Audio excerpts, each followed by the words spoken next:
Hey there, everybody. Eric from Outer Limitless coming at you today on Outer Limitless blades. Now, we're going to take a look at a multi-tool. And I have to start this entire video by saying this was sent to me from the representatives at Bibury Multitools. Now, they caught me on Instagram, asked me if I'd be interested in taking a look at their product. I was very intrigued from the standpoint that I don't cover a lot of multi-tools, and I wanted to find something that was effective and affordable and would fit somebody's EDC with ease. And this looked like it was going to be fantastic. Now, I hope it's going to be. But right away, when I look at the package, I'm like, well, it's from what, Multper?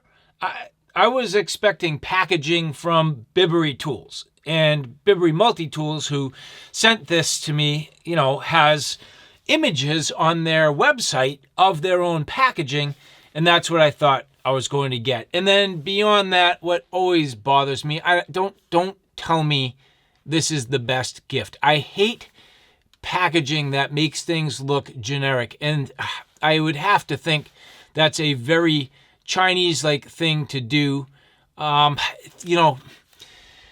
Chinese manufacturing, obviously, to a certain point, we have to expect it. But the branding, it drives me crazy with the names and their odd names. And it just cheapens what's already probably a cheap product. But I don't want to let that get in the way. I'm looking at these with a fresh attitude and hoping these are going to perform, because there are some amazing features in here that really oftentimes come on much more expensive multi-tools. And so with that, let's take a look at this. I'm hoping for the best. And so to get this whole thing started, I was sent what I thought was going to be the BI2049, again from Bibury Multitools. But this is the MP2049 from Multper. So what exactly are we getting? I'm not too sure. Hard to say, but we will get into this and we will find out. Now, right away, heavy. This has a bunch of weight to it, which might be a good thing. Now, obviously things like titanium are going to be lighter, but something that's cheap is also going to be light, and this feels stout. This feels heavy and robust. And right away, a little bit stiff on the deployment of some of these tools, but not too bad. That's not too bad. Trying to slow roll this out. Again, a little bit stiff. As you take a look at the deployment of this, you can kind of see, watch the frame. Can you see that there's like a chattery kind of movement to the blade? That's because this is tight and binding. I mean, a little bit of lube might go a long way. I guess we'll see. But, so far, not too bad. This is going to be an interchangeable blade right here. And in terms of the lockup, that's stiff, stout. That feels pretty good. Now here you have a Leatherman charge in titanium. So obviously you can see the size difference, also the weight difference. But I did just want to mention, look at the deployment of the blade. It's smooth. You can use your thumb and just deploy that easily. In fact, I can get right on the lock there and I can close that. It really is a one-hand tool, which that works out well. Now, granted, at least triple the price. So, but that needs to be smooth. You need to be able to one hand operate this, and you can, but it's just not smooth. Not a big deal, but I am going to be critical because I should be. With the carrying case, we're going to have some bits. Here you can see some blades. And then on this side, oh, the replaceable jaws. So that is one thing that I was really happy at, seeing that this has replaceable jaws. So check that out. That's cool. I love the fact that, you know, if these were damaged or worn out, you can swap them out. Now, whether or not they're universal or what, I can't say for sure, but at least you do get some with this. I'll try to see if I can get spare parts on their website. I would be curious because obviously if you wear through 2 sets, you would need to be able to get these. I know with Leatherman, which mine is not, but I know that with Leatherman that have interchangeable cutters, you can get spares easily. Now, I have no way of really knowing, but supposedly this is 3CR13 stainless steel. I would have to just do a little bit of research to see how stainless 3CR13 is. Again, I will annotate below. But generally speaking, as you take a look at this, you end up with here your serrated blade with that seat belt cutter. Definitely a useful blade. I don't use serrated blades a ton, but what I do like, and if you see what they've done, all of the blades are basically at the bottom of the tool and presented when you go to cut in an effective manner. Sometimes the blade is at the top, and that makes it very difficult to cut. Depressing that lock. There you go. Again, on this side, what they're kind of making to be some sort of a Damascus style blade.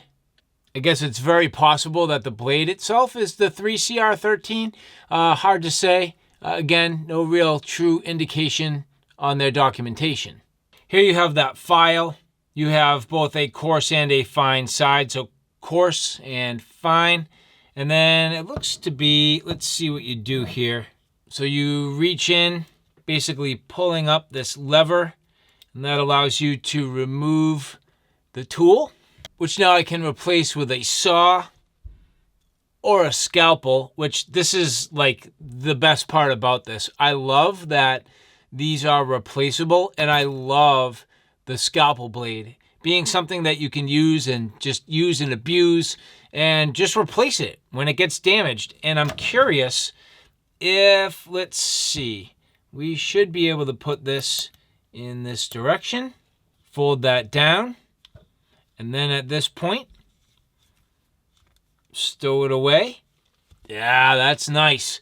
So I like that about this quite a bit. It's easy to get on, easy to deploy, easy to change, and the fact that you can swap out the blades, I think that's really, really cool. Now, I'd be curious to see how effective the saw is. Obviously, we know that the saw itself is very small, but how strong is this mechanism? Because something like sawing is going to put a good amount of force, twisting, and just not be all too kind to that mechanism. It's a little different than a dainty blade like a scalpel, and probably even a little bit different than a file. I would say the saw is going to be the most violent for this particular mechanism. So let's keep that on there, and at some point I will what? Well, that just doesn't work. So we will not leave that on there. Obviously, that's something you would need to swap out in the field. So that means you need to carry your blade on your pouch, which that's fine. But just realize that that's going to be a limitation to what you need to do. And that means you're going to have your pouch with your spare blades and stuff with you. So just keep that in mind. I'll keep the scalpel on here for now. Nice large scissors. And they're not, are these spring operated at all? So you gotta slide the spring over? What do you do here?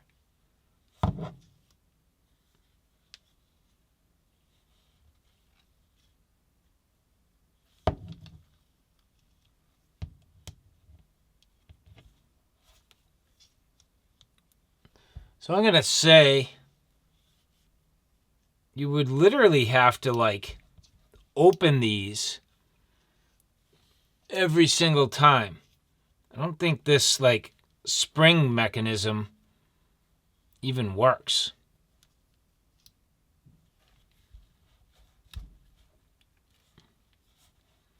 In fact, this looks like it's supposed to lock open. As you see right there, these look like they're supposed to like lock open, but clearly they don't. Now, just a little stupidity, but I was kind of, I don't know, looking through some of these next tools prior to running the camera, and I went to dig out this tool right here, which has that little sort of ramp on it. And when I did that, my thumb naturally wants to sit right here, which I must have leaned on this, which pushed the scissors down, which forced my thumb directly into the scissors while I was pulling this up. So I think I like went like this, gripped and pulled, and it accidentally deployed the scissors at the exact same time I was trying to deploy this, and I stabbed myself. So that right there is a liability. Look at how easy it is to just pull those scissors down. They just like pull down like nothing. And so user error, but still, like, this is how the tool is going to be if I'm going to deploy these tools. And by the nature of it, my hand is just like right here. So again, I reached down and must have leaned into the scissors, and when I did it, I literally pushed straight into my thumb. But here you get a fine precision screwdriver. Again, that can be replaced or I believe spun around. Flat screwdriver and an awl. You'll see that these lock open and you have to depress on the handle here to get them closed. So that does work. Now it's going to be a little bit difficult to get some of these tools out by themselves. I personally don't have much in the way of nails, and I'm going to struggle to get on the nail nick on just the can opener, but I can do it. And at this point, that does click and lock into place. So that works. And then releasing it just fine. On this side, we end up with a replaceable bit, so you can swap that out. And it comes with a number of other bits, various different sizes, depending on your needs. Again, that locking mechanism does seem to work effectively. So as we get this out, it does lock. And then releasing it, no problem. A couple last little details. You'll see this is marked both in inches and centimeters.